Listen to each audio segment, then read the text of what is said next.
Hello दोस्तों, मैं राहुल पांडे आप सबका सक्षम फाउंडेशन क्लासेस के यूट्यूब चैनल में आपका स्वागत करता हूं। आज हम लोग साइंस के एक बहुत important topic carbon and its compound के बारे में पढ़ने वाले हैं।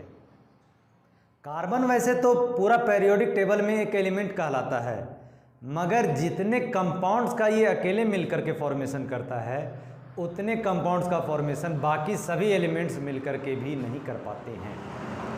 इसीलिए ये ज़रूरी हो जाता है कि हम लोग कार्बन के बारे में अच्छी तरह से पढ़ें। कार्बन का नेचर क्या है, बिहेवियर क्या है, उसकी वर्सटैलिटी इतनी क्यों है, इन सभी के बारे में हम लोग पढ़ने वाले हैं।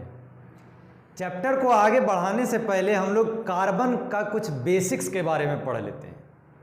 हम लोग जानते हैं कि कार्बन पीरियोडिक टेबल में 14th ग्रुप में आता है और सेकेंड पीरियड का एलिमेंट कहलाता है। ये पी ब्लॉक का एलिमेंट कहलाता है।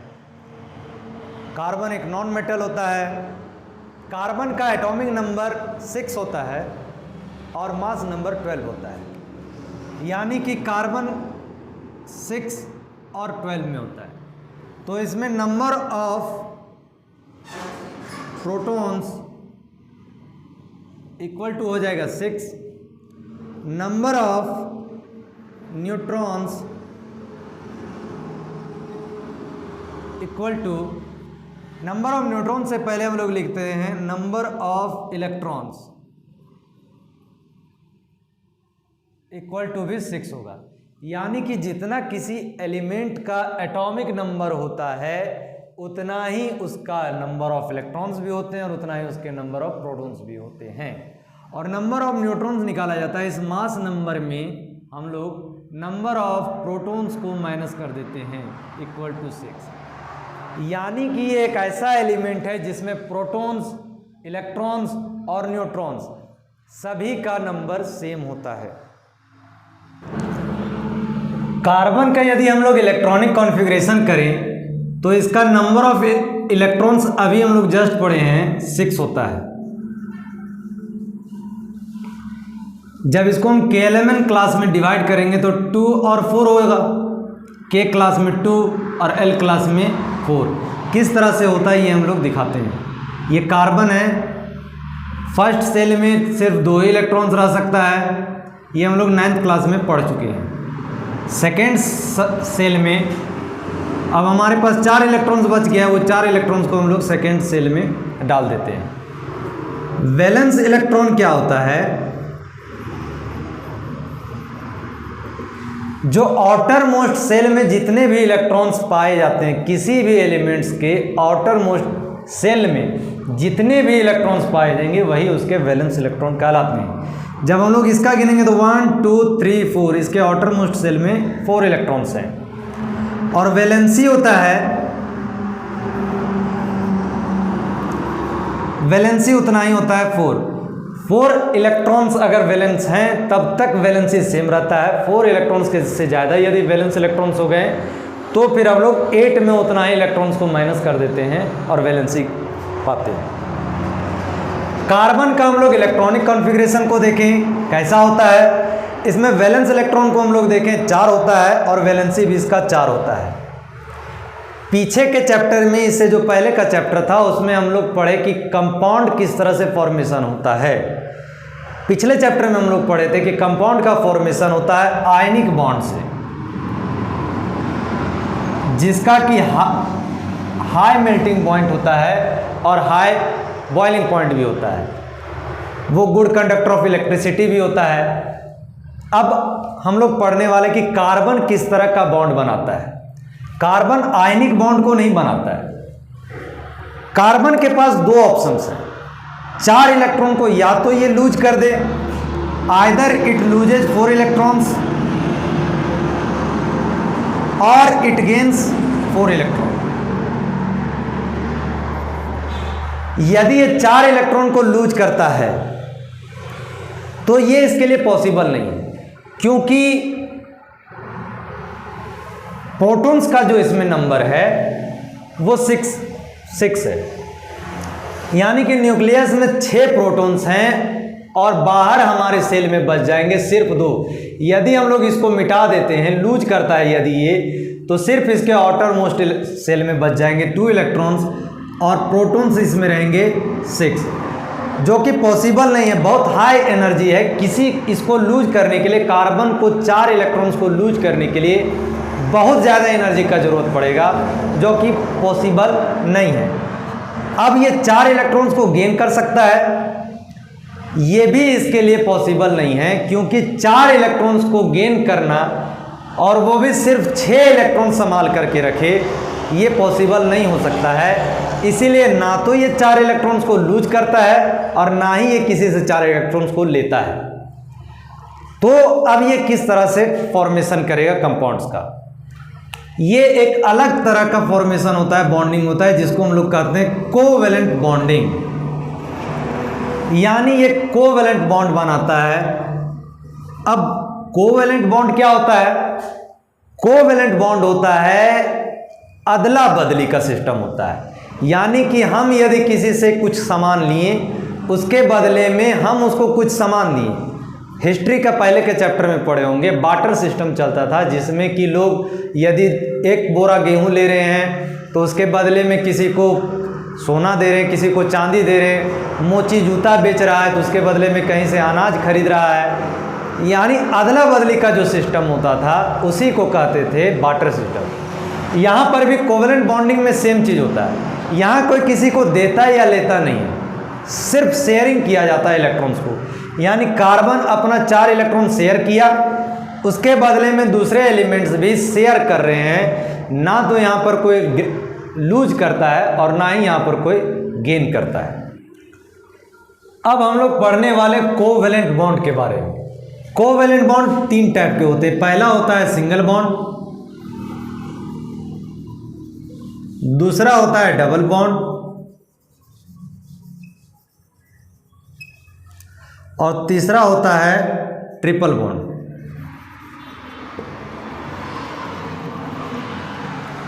सिंगल बॉन्ड के बारे में जब हम लोग पढ़ेंगे तो सिंगल बॉन्ड में होता है कि 2 एलिमेंट सिर्फ एक इलेक्ट्रॉन्स का शेयरिंग कर रहे हैं, यानी कि बंटवारा जो कर रहे हैं वो सिर्फ और सिर्फ 1 इलेक्ट्रॉन्स का कर रहे हैं। इसमें सबसे पहले हम लोग एग्जांपल देखते हैं H2 का। H का एटॉमिक नंबर 1 होता है, यानी कि इसमें नंबर ऑफ इलेक्ट्रॉन्स को यदि हम पढ़े तो 1 हो जाएगा। इसका वैलेंस इलेक्ट्रॉन भी 1 हुआ, वैलेंसी भी 1 हुआ, यानी कि ये 1 इलेक्ट्रॉन को लूज कर सकता है, या तो 1 इलेक्ट्रॉन इसको चाहिए।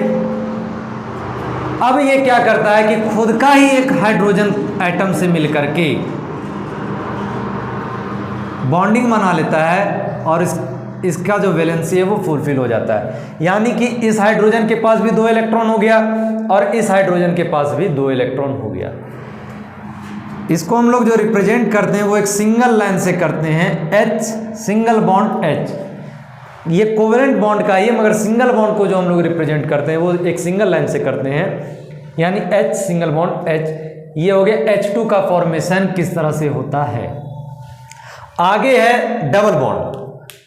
डबल बॉन्ड में क्या होता है कि सिर्फ 2 इलेक्ट्रॉन्स, किसी भी एटम के, किसी भी एलिमेंट के 2 इलेक्ट्रॉन्स इसमें शेयरिंग में पार्टिसिपेट करते हैं। जैसे O है, ऑक्सीजन है, O2।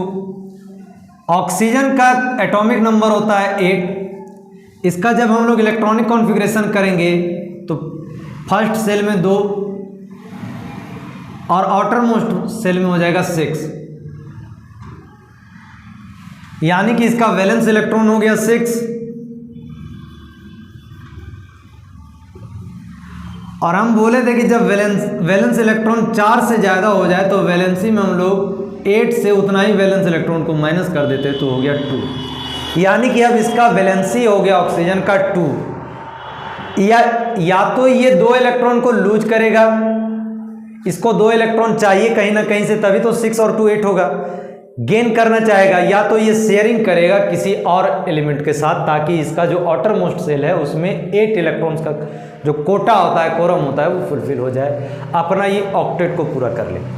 तो ऑक्सीजन यहाँ पर क्या करता है कि एक और ऑक्सीजन के साथ बॉन्डिंग बना लेता है। इसका आउटर मोस्ट शेल में हम लोग जानते हैं कि 6 इलेक्ट्रॉन्स पाए जाते हैं।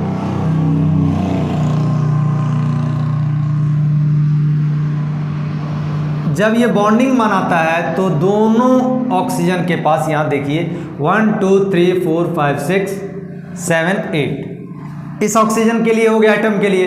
इस ऑक्सीजन एटम का जब हम पढ़ेंगे तो 1 2 3 4 5 6 7 8, यानी कि दोनों ही ऑक्सीजन एटम का जो ऑक्टेट है वो पूरा हो चुका है। इसको हम लोग रिप्रेजेंट करते हैं डबल लाइन से। O और O के बीच में 2 लाइन ही रिप्रेजेंट करता है कि यहाँ पर डबल बॉन्ड का फॉर्मेशन हुआ है। अगला है ट्रिपल बॉन्ड।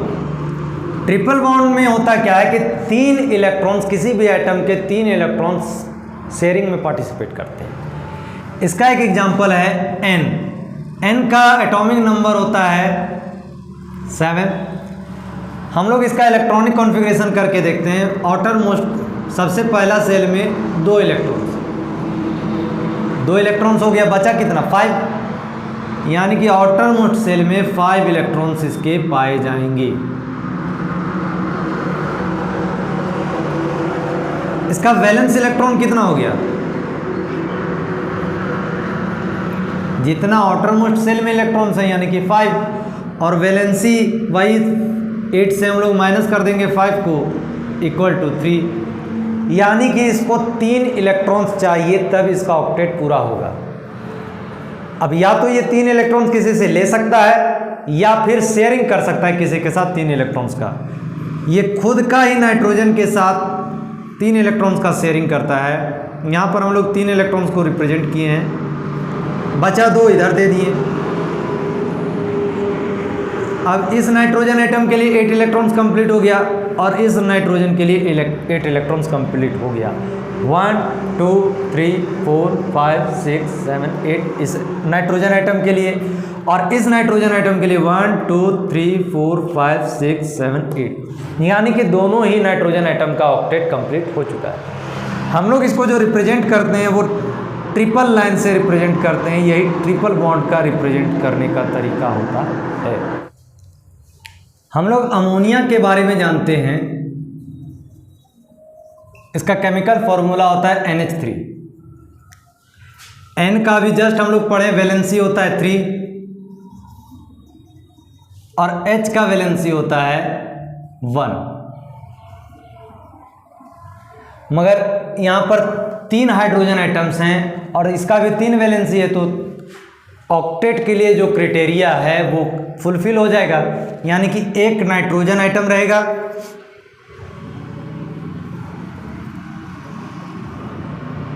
3 इलेक्ट्रॉन्स इसके हो गए और 2 ऊपर कर देते हैं। हाइड्रोजन के 1 इलेक्ट्रॉन्स हैं, हाइड्रोजन का ड्यूप्लेट कंप्लीट हो गया और यहाँ से नाइट्रोजन का ऑक्टेट कंप्लीट हो गया, यानी कि दोनों का ही जो फुलफिल था क्राइटेरिया वो फुलफिल हो गया। हाइड्रोजन का ड्यूप्लेट पूरा हो गया और नाइट्रोजन का ऑक्टेट पूरा हो गया। Properties of covalent compound.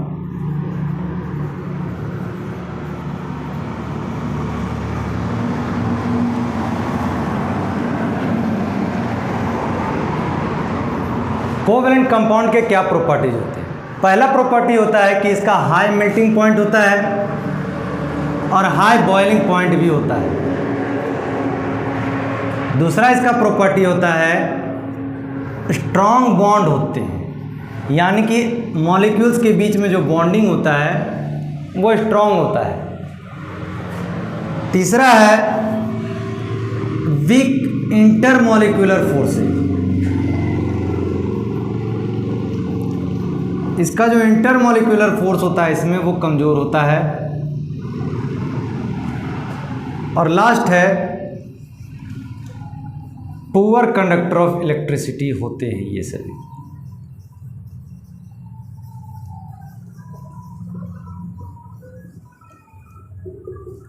Poor conductor of electricity इसलिए होता है क्योंकि इसमें शेयरिंग ऑफ इलेक्ट्रॉन्स होता है, ना कि गेन और लॉस ऑफ इलेक्ट्रॉन्स होता है। जब तक चार्ज नहीं आएगा तब तक वो कंडक्टर नहीं बनेगा, इसलिए ये पुअर कंडक्टर ऑफ इलेक्ट्रिसिटी होता है। आप लोग को यहाँ सामने स्क्रीन पर दिख रहा होगा कुछ कंपाउंड्स के मेल्टिंग पॉइंट और बॉइलिंग पॉइंट, जिसको कि याद कर लीजिएगा, क्योंकि ये एनसीईआरटी में दिया हुआ है और सवाल इससे पूछा जा सकता है एग्जाम में। अगला हम लोग पढ़ते हैं मीथेन के बारे में। मीथेन क्या होता है? ये यूज्ड एज फ्यूल होता है, फ्यूल के रूप में इसका इस्तेमाल किया जाता है। हम लोग जो गैस जलाते हैं उसमें मीथेन भरा हुआ रहता है। दूसरा, बायोगैस एंड सीएनजी में ये मेन कंपोनेंट होता है,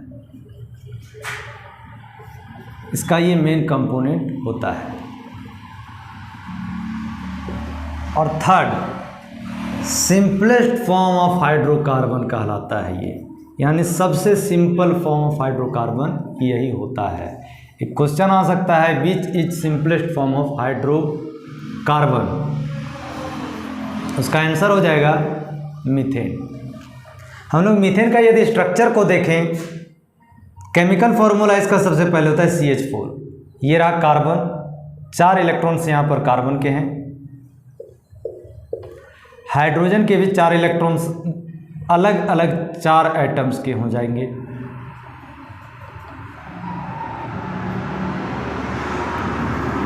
सभी हाइड्रोजन का ड्यूप्लेट यहाँ पर से फुलफिल हो जा रहा है, और कार्बन एटम का भी जो है वो ऑक्टेट पूरा हो जा रहा है यहाँ पर। यानी कि मीथेन के बारे में हम लोग मेनली 3 पॉइंट्स पढ़ते हैं। फ्यूल के रूप में इसका इस्तेमाल होता है, main component of biogas and CNG होता है ये, और सिंपलेस्ट फॉर्म ऑफ हाइड्रोकार्बन होते हैं। पॉइंट वाइज इसका क्वेश्चन आता है कि what properties of methane and draw electron dot structure. ये जो हम लोग फिगर बनाए यही होता है इलेक्ट्रॉन डॉट स्ट्रक्चर। तो क्वेश्चन आ सकता है, draw electron dot structure of methane. अलग अलग एलिमेंट्स का एटम का हम लोग अलग अलग स्ट्रक्चर देते हैं। यहाँ क्रॉस दिखाएं हाइड्रोजन के लिए और डॉट दिखाएं हम कार्बन एटम्स के लिए। हमारा जो अगला सब टॉपिक है वो है वर्सेटाइल नेचर ऑफ कार्बन, यानी कि ये जो कार्बन इतने सारे कंपाउंड्स का फॉर्मेशन करता है, इसके पीछे कारण क्या है? बाकी सभी एलिमेंट्स इससे कम ही कंपाउंड्स का फॉर्मेशन करते हैं। तो हम लोग मेन जो कारण पढ़ते हैं वर्सेटैलिटी क्या होता है कार्बन का, वो हम लोग पढ़ने वाले हैं। पहला इसका जो वर्सेटैलिटी है वो है टेट्रावैलेंसी। कार्बन का जो वैलेंसी होता है वो हम लोग पढ़ ही चुके हैं कि 4 होता है, इसीलिए ये टेट्रावैलेंट होता है। टेट्रावैलेंट होने के चलते ये बहुत सारे एलिमेंट्स के साथ मिलकर के शेयरिंग करके कंपाउंड्स का फॉर्मेशन करता है। दूसरा होता है कोवैलेंसी। कोवैलेंसी यानी कोवैलेंट बॉन्ड का ये फॉर्मेशन करता है, इसी प्रॉपर्टी को कोवैलेंसी कहा जाता है। हम लोग अभी पढ़ ही रहे हैं कि कार्बन जो भी बॉन्ड का फॉर्मेशन करता है वो आयनिक बॉन्डिंग नहीं करता है, वो कोवैलेंट बॉन्डिंग करता है। यानी कि ये इसका एक और प्रॉपर्टी है कोवैलेंसी का। अगला जो है वो है कैटिनेशन। कैटिनेशन के बारे में आप लोग नहीं सुने होंगे। कैटिनेशन होता है self linking ability of element. Catenation को मैं लिख देता हूँ, self linking ability of any element is called catenation.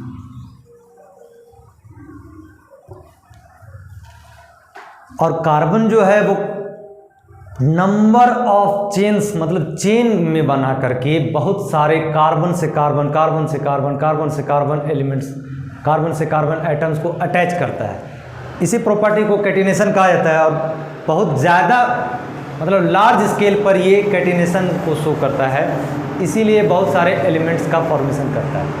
Catenation 3 तरह से हो सकते हैं। एक हो सकता है इसका ब्रांच में हो सकते हैं, दूसरा है चेन में हो सकता है, और थर्ड है रिंग में हो सकता है। ब्रांच किस तरह से होगा? सी सी सी सी सी, यहाँ पर से ब्रांच आ गया सी का। चेन में क्या है? यही चीज़ को सिर्फ सिंपल जब रहेगा तो चेन हो गया, ये चेन में हो गया। और रिंग में हो गया, यही रिंग में हो गया। यानी कि कैटिनेशन को जो शो करता है वो 3 तरह से शो करता है, ब्रांच में, चेन में और रिंग में। इसका जो लास्ट वर्सटैलिटी होता है वो है पॉलीमेराइजेशन। पॉलीमेराइजेशन होता है यानी कि अपने मोनोमर्स से ये जो पॉलीमर्स का जो फॉर्मेशन करता है उसे ही कहा जाता है पॉलीमेराइजेशन। यानी कि इसको हम लिख देते हैं ability to form polymers from their monomers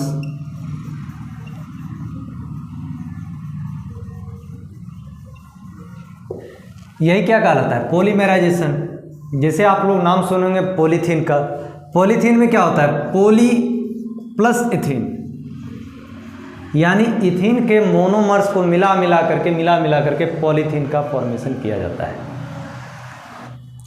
friends, आज का ये वीडियो हमारा यहीं पर ख़त्म होता है। आगे के पार्ट में हम लोग इसके बाकी के जो टॉपिक्स बच गए हैं उसको हम लोग पढ़ेंगे, जैसे हाइड्रोकार्बन्स हो गया, फंक्शनल ग्रुप हो गया, एलोट्रॉप्स ऑफ कार्बन हो गया, इन सभी के बारे में हम लोग अच्छी तरह से पढ़ेंगे। तब तक आप लोग इस वीडियो को अच्छा से देखें, पूरा देखें, वीडियो को ज़्यादा से ज़्यादा अपने फ्रेंड्स में शेयर करें, चैनल को सब्सक्राइब करें, लाइक करें, कमेंट करें। जो भी आपके जो प्रॉब्लम्स हो, जो भी आपको नया टॉपिक पढ़ना हो, उसे आप लोग कमेंट में हमें बता सकते हैं। हम आपके सभी कमेंट्स का रिप्लाई करते हैं। धन्यवाद।